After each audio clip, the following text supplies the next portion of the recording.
Of course, a large percentage of communication is nonverbal. Even some percentage of written communication is purely visual. Length of sentence and of paragraph, typos and misspellings, letters that rise above or do not fall below the median, abbreves. How much more the ideographic scripts like various Chinese characters, pictures. Face to face depends on line of sight, but even perceived proximity carries its own subtle meaning, a sort of silent body language, affirming the powerful fact, I'm near you. It's words, though. I often hear the etymology along with the word. I'll remember where I first learned it and rehearse again the by now tiresome rote. I'll be thrown into the mood of the thing, like contradict. I was in the back seat with my older siblings. My father said something that was incorrect, and I, 8 or 9 years old, presumed to correct him. One brother said, in a heavy tone, precise and ominous, "Don't contradict Dad." And my father said, in the same cadence, "Yes, don't contradict Dad." What's contradict mean? Same sort of thing with seduce. Mrs. Robinson, you're trying to seduce me. Not that words are actually what they mean. Hysteria, the wandering of the womb, uterus, throughout the body. It's an old Greek medical term, obviously wrong, but hysteria as in hysterectomy.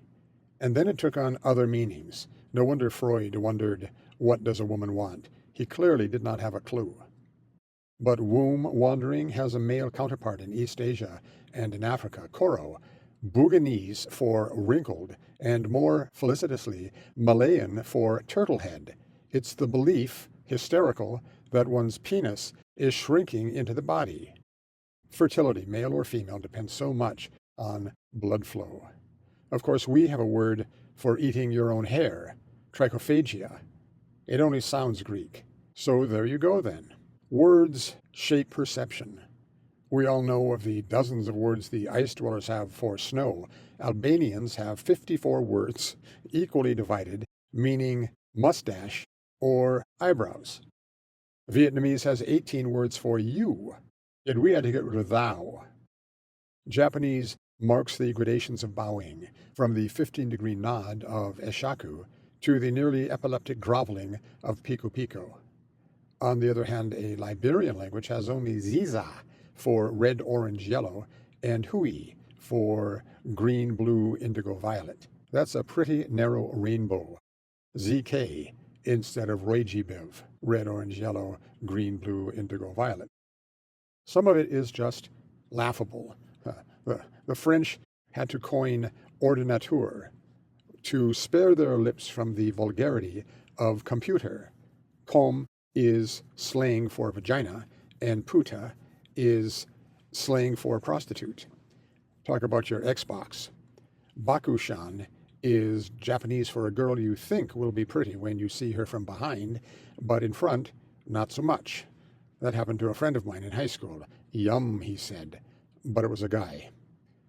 Again, Japanese has senzuri and shiko manzuri for male or female masturbation, 100 rubs and 10,000 rubs, male and female. The tune that you can't forget, originally a German word, ohrwurm, earworm. Scratching your head to remember something, panu po'o in Hawaiian. Words like the predictability of the human form remind us that we are all the same. We count our baby's fingers and toes and are relieved. There's the Bantu word, considered the most untranslatable in the world, ilunga, who will forgive anything once, tolerate it a second time, but oh, the third. There's the German's torschlusspanik, the fear of diminishing opportunity as you age, most apropos of childless premenopausal women. There's the French esprit d'escalier, the thing that you think of too late, the wit of the staircase.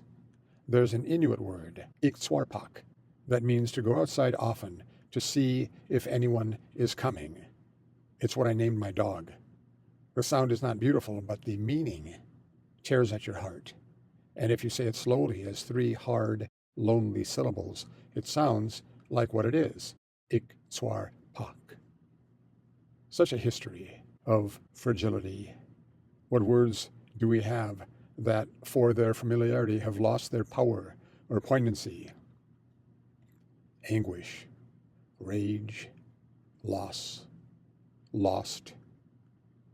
That's how we communicate, with words, with our bodies, with the arrangement of images and of objects in space. And why?